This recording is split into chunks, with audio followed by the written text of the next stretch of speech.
மன்னார்குடி அருகே மூதாட்டியை கட்டையால் அடித்துக் கொன்ற அதிமுக தகவல் தொழில்நுட்ப அணி இணை செயலாளரை போலீசார் கைது செய்துள்ளனர். திருவாரூர் மாவட்டம் மன்னார்குடியை அடுத்த வெட்டிக்காடு கீழ்த்தெருவைச் சேர்ந்தவர் மூதாட்டி முத்துலட்சுமி. கணவர் இறந்துவிட்ட நிலையில் வீட்டில் தனியாக வசித்து வந்தார். இந்நிலையில் அதே பகுதியைச் சேர்ந்த ஆனந்த் பாபுவின் தாயார் மலர்கொடிக்கும் முத்துலட்சுமிக்கும் இடையே வீட்டின் அருகே ஆடு கட்டுவது தொடர்பாக அடிக்கடி தகராறு ஏற்பட்டு வந்தது. இந்த நிலையில் நேற்று மூதாட்டி முத்துலட்சுமி வீட்டில் தனியாக இருந்தபோது அங்கு மது போதையில் வந்த ஆனந்த் பாபு மற்றும் அவருடைய தாய் மலர்கொடி இருவரும் சேர்ந்து முத்துலட்சுமியை கட்டையால் சராமாரியாக தாக்கினர்.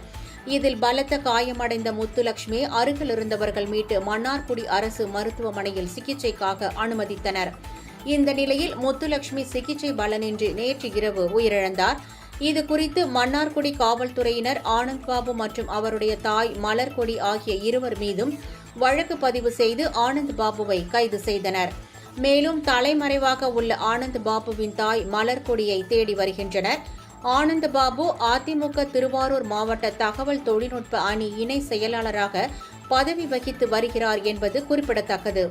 இச்சம்பவம் மன்னார்குடி பகுதியில் பரபரப்பை ஏற்படுத்தியுள்ளது.